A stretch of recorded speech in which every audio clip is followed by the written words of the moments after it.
Bonjour, ici Esther Soliot. Bienvenue dans Top Chrono. Aujourd'hui, dans notre émission, Hydro-Québec dévoile son plan de développement vers un Québec décarboné d'ici 2035.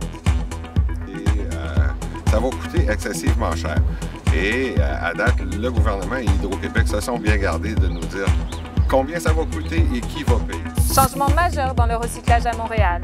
Les producteurs d'emballage et les citoyens vont devoir s'adapter à de nouvelles pratiques.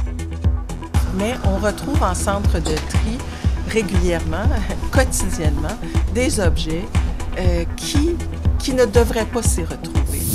À Montréal, le Centre des sciences fait la promotion des carrières scientifiques auprès des filles et des jeunes femmes. C'est sûr que je trouve dans les marais, mais aussi d'aliments ou d'objets de tous les jours. Je mets ça en lumière sous le microscope, j'essaie de rendre ça artistique, émouvant, un peu magique. Puis j'explique un peu tout ce qu'on y voit.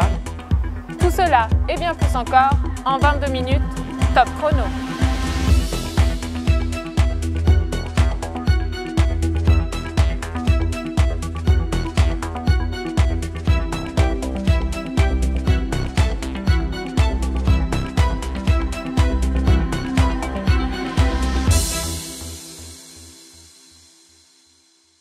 L'annonce d'Hydro-Québec de son plan de développement pour 2035 a ravivé le débat de l'avenir énergétique de la province.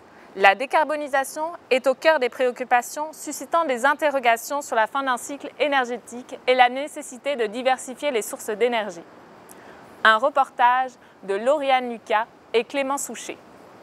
En ce moment, c'est de l'improvisation, c'est une planification débridée des ressources qu'on a. 150 à 200 TWh d'électricité supplémentaire. C'est l'objectif que s'est donné Hydro-Québec dans son nouveau plan d'action 2035, soit une hausse de près de 100 % de sa capacité de production actuelle. Une ambition justifiée par l'engagement qu'a pris la province de réduire de plus de 37 % ses émissions de gaz à effet de serre d'ici 2030. De nouveau au cœur des débats, l'étude d'une relance de la centrale nucléaire Gentilly 2 et la question de contrats signés à perte avec les États-Unis sèment le doute chez l'analyste Jean-Pierre Finet quant à la viabilité de la stratégie optée par le gouvernement Legault. Le gouvernement voit la crise climatique comme étant une opportunité d'affaires d'abord et avant tout. On se dit qu'on va réserver 75 % de la future énergie pour la décarbonation, puis 25 % pour le développement économique. Sauf qu'on commence par le développement économique. Certains estiment en effet qu'une production de cette ampleur viserait avant tout à supporter un développement économique. Une surproduction qui risquerait de distraire et de priver le Québec de la volonté politique nécessaire à une sobriété énergétique. Arun Boisy, porte-parole de l'énergie chez Québec solidaire, considère quant à lui les prévisions annoncées comme disproportionnées. Comprenez que ça fait 6 ans que ce gouvernement est en place. Ils n'ont pas démarré un seul projet de transport en commun. Pas un depuis 2018. Et puis dans le budget qu'ils ont déposé la semaine dernière, il n'y en aura pas cette année non plus qui va démarrer. Aucun projet de transport en commun. Quelle transition énergétique on parle? Normand Mousseau tient néanmoins à nuancer ce discours alarmiste. Un contexte mondial où tout le monde augmente sa production d'électricité. C'est ça l'efficacité énergétique. Les gains les plus importants, c'est en électrifiant. Mais pour ça, il faut faire plus d'électricité. Donc, il y a une confusion totale des genres dans les gens qui parlent d'efficacité énergétique, pour qui l'efficacité énergétique se résume à dire on consomme trop d'électricité, qu'on consomme trop de gaz, c'est pas grave, de pétrole, c'est pas grave, puis qu'on n'atteigne pas nos objectifs climatiques, c'est pas la priorité. On n'est pas les seuls là-dedans. Là. Bien que la prospérité soit un enjeu important, certains considèrent que le prix à payer afin d'ameuter ces industries énergivores est trop élevé. Surtout lorsque l'on constate que ces entreprises n'ont aucune obligation légale de vendre leurs produits sur le sol québécois et de contribuer à sa décarbonisation. Mais on est incapable, je dirais avec le gouvernement actuel encore plus, de se détacher de cette idée que la seule façon d'attirer des investissements, d'être compétitif au Québec, c'est en vendant nos ressources naturelles pas chères. Et de l'autre côté, on est en plein emploi. Donc il n'y a pas de gens qui cherchent du travail, je veux dire, ramener des multinationales étrangères pour leur dire venez développer votre économie chez moi. En ce moment, ça enlève des travailleurs aux PME, ça enlève des travailleurs à d'autres industries parce qu'on est en plein emploi. Ça va coûter excessivement cher. Et à date, le gouvernement et Hydro-Québec se sont bien gardés de nous dire combien ça va coûter et qui va payer. Malgré une hausse de la production prévue, le gouvernement garantit un plafond sur le prix de l'électricité de 3 % pour les ménages québécois et de 3,3 % pour les industries. De leur côté, les petites entreprises et les commerçants compenseront ce déséquilibre budgétaire en observant une hausse de plus de 5 % de leurs factures. Bien, il faut comprendre que c'est disproportionné. Ça va être le Far West au Québec énergétique. Ça va nous coûter la peau des fesses. Les tarifs vont doubler dans le temps de le dire. Et il va y avoir un paquet d'entreprises qui vont avoir des privilèges. Hydro-Québec, principale source de revenus de la province, soutient que ces investissements financiers seront nécessaires pour soutenir la transition énergétique. Jean-Pierre Finet défend cependant que la décarbonisation a avant tout des visées environnementales. Il ne faut pas juste faire une transition d'une source d'énergie à une autre. Il faut vraiment là, revoir notre mode de consommation. Le faire sans avoir à harnacher d'autres rivières. Si le ministre arrête de dilapider des blocs de puissance ferme comme il le fait depuis un bout de temps. Contactés, le gouvernement et la Société d'État se sont abstenus de donner davantage de détails et s'en sont tenus au script du plan 2035. De meilleures habitudes de consommation permettront notamment de limiter le nombre de nouveaux actifs que nous devrons déployer. Tout le monde aura un rôle à jouer. Celui d'Hydro-Québec sera d'accompagner les Québécoises et les Québécois dans cet important chantier. D'ici à ce qu'on offre aux Québécois davantage de clarification, il faudra se satisfaire des réponses énigmatiques du gouvernement. Cela même pour des questions aussi importantes que le retour du nucléaire au Québec. Net zéro, on peut décider de 20 au lieu de 100 auquel cas, il pourrait ne pas y avoir de nucléaire. Donc, ce débat-là n'a pas eu lieu encore. OK, parfait. Donc... C'est épouvantable. C'est pas comme ça. Moi, je trouve qu'on va dans la mauvaise direction parce qu'il faut amener les citoyens avec nous. Pas leur mentir, les mener en bateau, parce qu'à un moment donné, ils ne croiront plus rien. Là. Et c'est ça l'enjeu. La façon dont on a géré Nordvolt, c'est un désastre. Parce qu'on enlève la confiance des citoyens. Puis des grands projets, là, on va en avoir en masse pour tirer des lignes, pour faire toutes sortes d'affaires. Si à chaque fois, les citoyens disent « Est-ce qu'on a encore changé les règles? Est-ce qu'on ne fait pas les études? » Comment tu peux avoir confiance? Donc, on se tire dans le pied dans notre capacité d'aller de l'avant à la vitesse à laquelle il faut aller, parce qu'il va falloir aller vite. Un reportage de Clément Souchet et Lauriane Lucas pour Top Chrono. Environnement. Montréal entreprend une réforme de son système de recyclage en collaboration avec Éco-entreprise Québec. Cette initiative, qui entrera en vigueur en 2025, transférera la responsabilité des matières recyclables aux producteurs dans le but d'en faciliter le tri pour les citoyens. Plus de détails avec notre reporter Lucas Saniti. Dès janvier 2025, le recyclage à Montréal sera géré par un seul organisme, Éco-entreprise Québec. En ce moment, ce sont les municipalités qui doivent trouver des solutions dans la gestion et le transport des matières recyclables, en plus de devoir responsabiliser les producteurs. Avec cette nouvelle entente l'hiver prochain, c'est Éco-entreprise Québec qui fera la gestion de ces différents processus. On passe du régime de compensation à une responsabilité élargie des producteurs. Donc, ils vont assumer 100% des coûts de collecte, transport, tri, valorisation et ils vont être responsables de la matière du moment de la conception jusqu'à la valorisation. En plus d'une économie d'environ 20 millions de dollars par année pour la Ville de Montréal, l'uniformisation des méthodes de collecte sélective vise à faciliter le recyclage pour le citoyen qui est parfois porté à faire des erreurs. Les Québécois participent d'emblée au système de collecte sélective, mais on retrouve en centre de tri régulièrement, quotidiennement, des objets qui ne devraient pas s'y retrouver. Sarah Youssef, agente en environnement à l'écoquartier de Côte-des-Neiges, voit quotidiennement ce genre d'erreurs de la part des citoyens. Elle espère que la réforme du système de recyclage prévu va permettre aux Québécois de changer leur perception face à la collecte des matières recyclables. T'sais, les déchets, les gens, c'est pas beau, c'est dégueulasse, je veux pas y toucher, je veux pas y penser, mais il faut y penser. Éco-entreprise Québec a de grands projets l'année prochaine pour la collecte sélective. Mais l'organisme souligne que les mesures mises en place devront évoluer avec le temps selon les besoins des citoyens. Lucas Saniti pour Top Chrono. À la suite du visionnement de ce reportage, nous accueillons Lucas Saniti qui a accepté de répondre à quelques-unes de nos questions. Bonjour Lucas. Qu'est-ce qui vous a amené à vous intéresser au sujet du recyclage à Montréal? C'est un sujet qui, je pense, plusieurs citoyens devraient connaître mieux. Donc, il y a plusieurs citoyens qui font le recyclage, qui pratiquent le recyclage, mais il y en a souvent qui font quelques petites erreurs. Donc, à la base, mon intérêt, c'était d'aller apprendre qu'est-ce qui se passe à Montréal, quelles initiatives sont mises en place pour rendre le recyclage plus facile pour les gens à la maison, et aussi, dans une mesure de sensibiliser les gens à mieux comprendre ces enjeux-là et à commencer à faire des bonnes pratiques pour le recyclage à tous les jours, au quotidien, si possible, autant que possible. Quelle sorte d'erreurs font les citoyens quand ils trient leurs déchets? Quand j'ai parlé avec Sarah Youssef à l'écoquartier de Côte-des-Neiges, elle m'a dit que Plusieurs n'ont pas toujours tendance à regarder où ils mettent leurs déchets. Puis ça, on parle spécifiquement du quartier Côte-des-Neiges. Donc, des fois, il va y avoir des couches ou des déchets alimentaires dans les bacs de recyclage. Ça peut, c'est un truc qui est déjà arrivé. Après, des choses comme des batteries ou du styrofoam qui ne sont pas des matières qui vont dans les bacs de recyclage.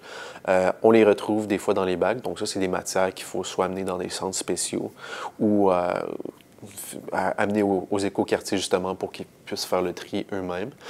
Puis ça, c'est juste quelques exemples de plusieurs erreurs que les citoyens sont portés à faire parfois.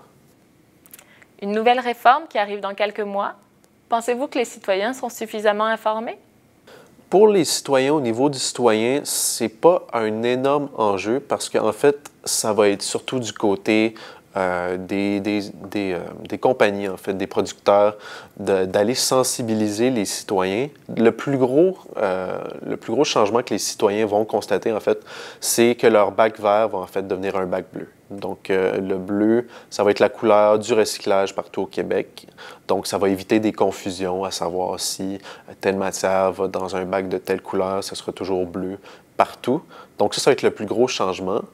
En tant que tel, les citoyens ils vont peut-être être plus sensibilisés avec des campagnes de sensibilisation avec Éco-entreprise Québec, mais ils n'ont pas à se préparer à des énormes changements, à des changements d'habitude. Vraiment, le seul changement visible pour le moment, parce que la campagne n'est pas encore entièrement débutée, ça va être le bac bleu qui va remplacer les bacs qui sont en place en ce moment. Un tri facilité pour les citoyens, mais des plus grandes responsabilités pour les producteurs industriels. Absolument. Donc, avant, c'était vraiment les villes, donc la ville de Montréal, qui payait pour l'acheminement des matières recyclables vers les centres de tri, donc le transport, le tri, tout ce qui est la main-d'œuvre là-dedans. Maintenant, ce sera Éco-entreprise Québec qui va prendre en charge de ça, et en fait, qui va représenter tous les producteurs d'emballage, de plastique, etc. Donc, vraiment, en fait, ce sont les entreprises qui vont avoir en charge ces prix-là, qui vont en charge toute cette matière du centre de tri, en fait, de la production jusqu'au centre de tri. Tout le système de recyclage va être entretenu par eux et ça va enlever une charge importante à la ville. Et voilà, en fait, c'est vraiment ça. Ce sera une charge totale prise par les producteurs, une responsabilisation en tant que telle, plus accrue. Donc des économies pour la Ville de Montréal. Et quelles sont les échéances pour ce projet? Donc, le projet va commencer, en fait, à prendre de l'essor dès le 1er janvier. Donc, on se dit, ça commence à partir de là. On ne sait pas encore jusqu'à quand ça va s'étendre, mais leur mandat est clair. À partir du 1er janvier, ça va être à Éco-entreprise Québec de prendre en charge tout ce qui entoure le recyclage à Montréal, mais aussi partout au Québec, en fait, parce que c'est vrai que dans le reportage que j'ai réalisé, on parle de Montréal, mais il ne faut pas oublier que ça va être à la province entière. Encore une fois, les plans sont sont un peu, pas flous, mais c'est pas totalement échelonné, en fait. C'est pas clair exactement quelle forme que ça va pouvoir prendre, à part, on le sait déjà, la sensibilisation, le remplacement par le bac bleu, comme on avait dit plus tôt, et la responsabilité des producteurs dans la matière recyclable, dans tout son cycle de vie, en fait. Merci, Lucas, d'avoir répondu à nos questions. Merci de m'avoir invité. Plus tard dans notre émission, faire découvrir aux jeunes filles les carrières scientifiques, un défi que relève le Centre des sciences de Montréal. Si je peux aussi inspirer les jeunes filles ou des femmes à faire de la science avec mon contenu, bien, j'aurais réussi ma mission. Un projet pilote est au cœur des débats à l'Hôtel de Ville de Montréal, où élus municipaux, résidents et acteurs de la vie locale discutent de l'adoption d'une nouvelle réglementation de la vie nocturne. Un reportage de Philippe Tremblay-Pérotte. À 3 h du matin, tout le monde s'en va, il y a beaucoup de personnes qui n'ont pas fini de faire la fête.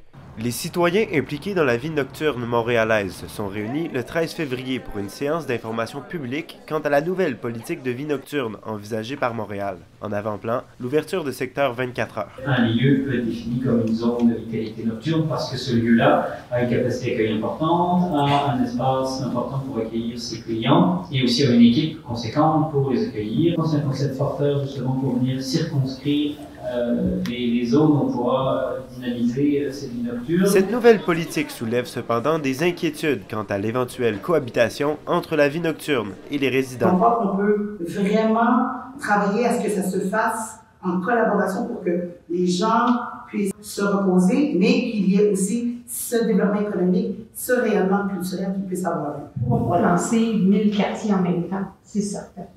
Moi, je pense qu'on va y aller tranquillement. On va faire des pilotes, on va évaluer, on va communiquer avec les gens de ces quartiers-là. Chez les Noctambules, cette politique était très attendue. Cette initiative-là vient à point parce que, il faut absolument qu'il se relève de tout le dommage qui a été fait pendant la COVID. J'aimerais ça, ultimement, que Montréal, qu'on parle de Montréal au même titre qu'on parle d'Amsterdam ou de Berlin. C'est extraordinaire qu'on a envie de parler de la nuit, puis de ce que la nuit veut dire pour Montréal. Elle peut représenter beaucoup de choses, mais elle a un potentiel qui nous ressemble et qui peut nous rassembler. Ici Philippe Tremblay-Perrotte pour Top Chrono. Santé publique à Montréal. Le nombre de nouveaux cas du VIH a augmenté de 120% entre 2021 et 2022. Si aujourd'hui au Québec, les personnes porteuses de la maladie peuvent bénéficier de traitements pour éviter de développer des symptômes et de la transmettre, c'est la prévention, l'information et la déstigmatisation qui restent au cœur de la lutte contre la maladie. Comme l'affirme le docteur Régent Thomas, fondateur de la clinique L'Actuelle à Montréal, ce n'est pas parce que la maladie ne tue plus qu'elle est devenue une maladie chronique qu'il faut qu'on arrête de faire de la prévention. Un avis que partage le président du collectif Coalition des organismes québécois contre le sida. On sait qu'une personne traitée ne transmet pas le VIH. Donc, il n'y a pas de danger à la population. Il y a juste la stigmatisation de la population qui reste à régler. Et nous travaillons fort aussi pour être certain que tout le monde ait un accès aux soins et aux traitements. Donner envie aux filles et aux jeunes femmes de s'orienter vers des carrières scientifiques, c'est le défi de la Journée internationale des femmes et filles de sciences. À cette occasion, le Centre des sciences de Montréal organise une journée grand public où chacun peut découvrir des carrières scientifiques avec des activités ludiques et des conférences. Je me suis rendue sur place. Ils ont un petit cerveau, ils ont 2 yeux, ils ont tout un système digestif. Cette espèce-là qui est Epicibius, je fais de la vulgarisation scientifique et je suis microbiologiste. En fait, je fais du microscope, des vidéos au microscope, autant de créatures que je trouve dans les marais, mais aussi d'aliments ou d'objets de tous les jours. Je mets ça en lumière sous le microscope, j'essaie de rendre ça artistique, émouvant, un peu magique. Puis j'explique un peu tout ce qu'on y voit. Bien, le monde microscopique qui nous entoure il est inaccessible un peu, mais autant moi je veux le rendre accessible pour les gens qui n'ont pas de microscope à la maison ou qui n'ont jamais eu la chance d'en avoir un. Puis si je peux aussi inspirer les jeunes filles ou des femmes à faire de la science avec mon contenu, bien j'aurais réussi ma mission. Comme Chloé Savard, de nombreuses femmes scientifiques ont souhaité participer à l'événement Femmes et filles de sciences au Centre des sciences de Montréal. Créé dans le cadre de la Journée internationale des femmes et filles de sciences, cet événement est une occasion de sensibiliser le grand public, notamment les filles, qui restent sous-représentées dans le domaine.